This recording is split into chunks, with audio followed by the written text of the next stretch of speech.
Greetings, it's that time of the year again. Yes, it's October, and you know what that means.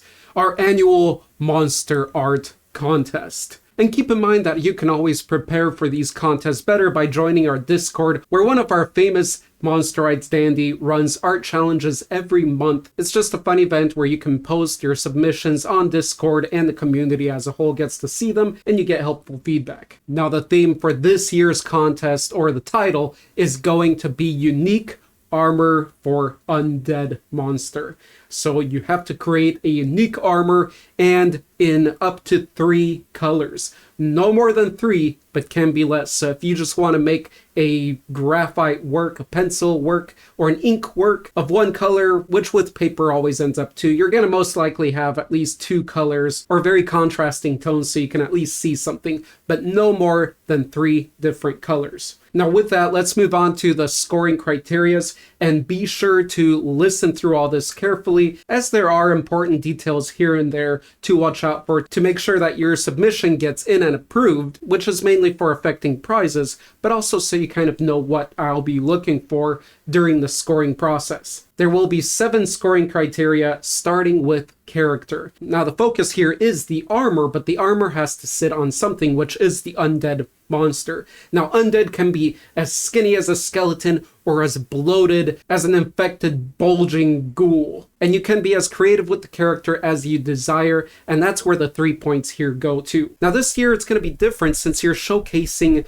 the armor, the accessories that the monster is wearing alongside with the monster. But the armor is a crucial part, so if you want, you can display it on the monster and aside on the same image file, on the same picture, show the armor without the monster wearing it so you can show the details that might be missed when it's on the monster. On the image as well, you can include the title of the armor if you want to clarify some detail that again might be missed in the artwork, but I'd rather not see any paragraphs or writing anywhere on the paper other than that title. If you want to tell more of a story about the armor, you can have little sketches, little images on the bottom somewhere of the whole presentation. If it's, for instance, armor for some certain monster and you want to show what body parts of the monster, you can show that in little clips, but don't overdo that. We want to focus on the main presentation of the main subject. And so I always prefer visuals,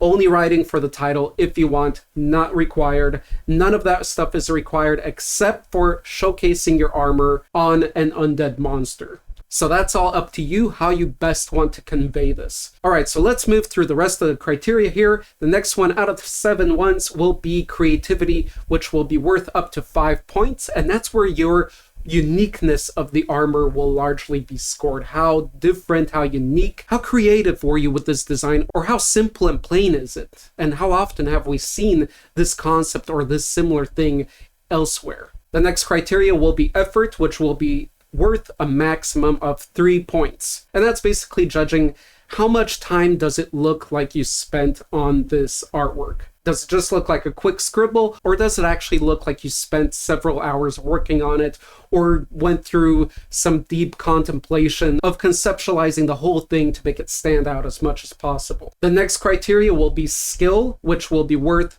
a max of 4 points, and that's basically displaying how experienced of an artist you are. How well are the fundamentals of design kind of expressed here? Looking at things like perspective, rendering, shading, details. Does everything make sense? Does everything work in a composition well together? And also how clean everything is in the whole presentation in and of itself. Then we have theme, which is going to be worth 4 points. And that's going to be 1 for displaying the armor, 2 for displaying the creature, the monster, wearing the armor, and 3 for following the rule of using up to 3 colors. Remember, you can use less. And 4th, to kind of combat AI, well, this doesn't really help.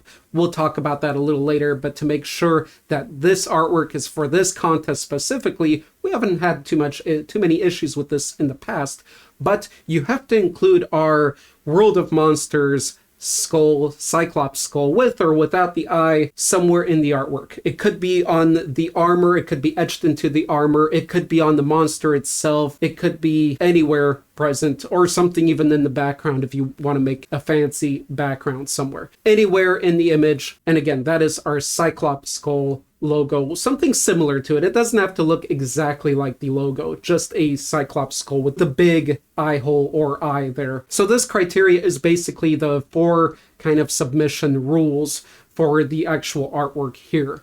So if you follow those, you will get those 4 points, no problem. Next, and I believe this is a new one and for the first time this year. By the way, this is our 9th year, I believe, doing this contest. After next year, I'm going to do a video where I showcase all my favorite submissions over the years, since it's going to be 10 years that these have been going on. But the next one is balance, and that's going to be worth 3 points. So that's going to be basically composition balance.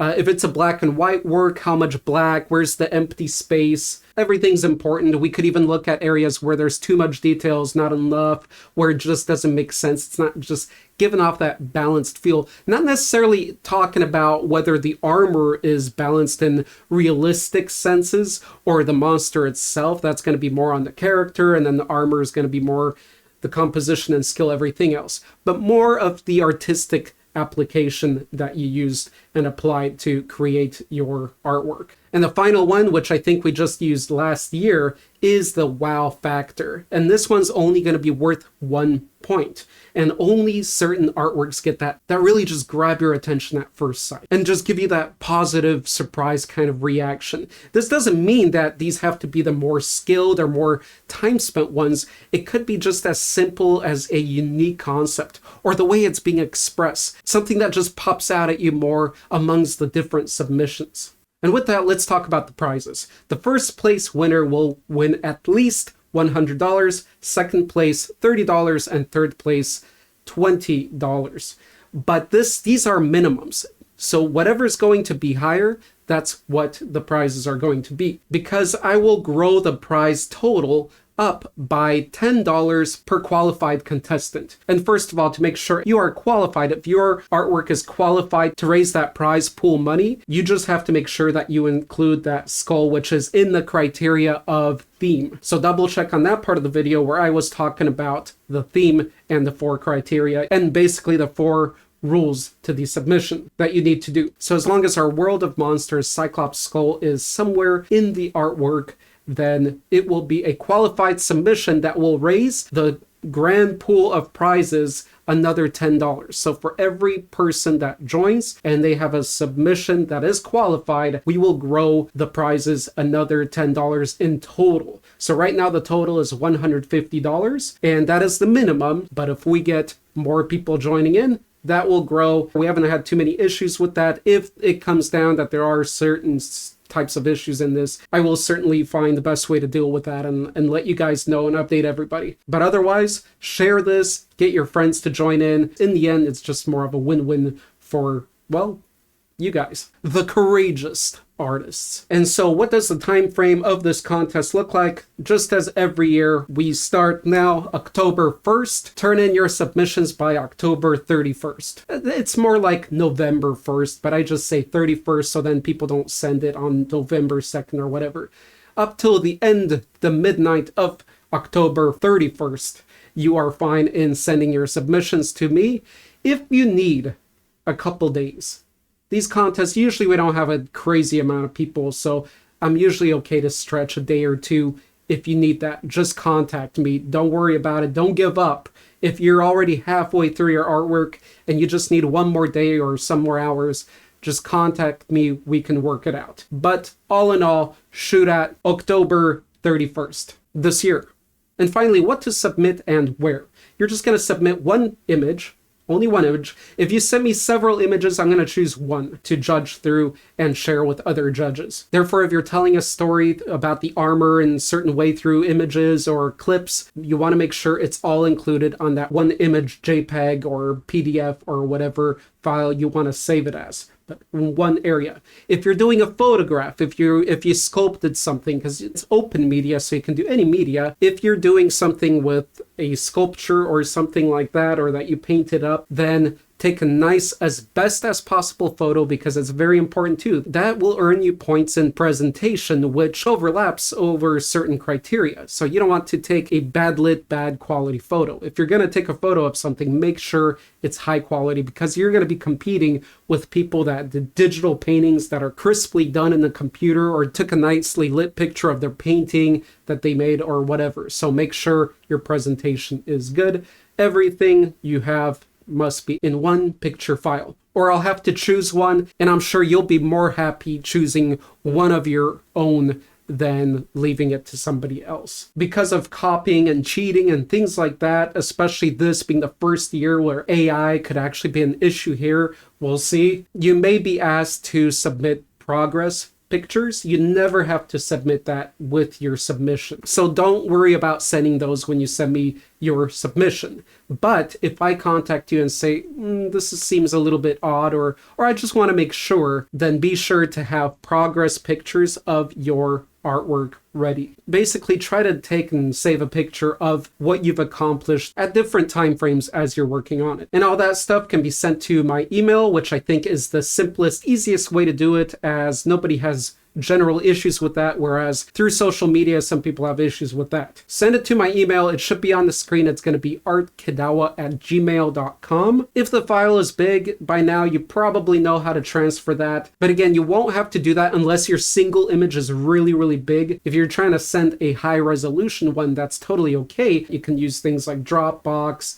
Google Cloud, and other clouds, and WeTransfer is a great one. You just need somebody's email and you can send a big file through and totally free. So there you have it. If you have any questions at all, you can put them down in the comments anytime. I'm sure it's not going to get very crazy down there, so I can easily spot your question and answer it ASAP, no problem. You got a full month to do this. Let's see what you come up with. Last year's submissions of the Mushroom Wizard were insane. Some were so freaking awesome. So I can't wait to see what you guys come up with this year with your unique undead monster armor designs. That's going to be nuts. All right. See you again at the end of the month, probably not mid-November, within the first week of November. That's my goal with the results. Good luck. Actually, I prefer to say best of skill and energies to you.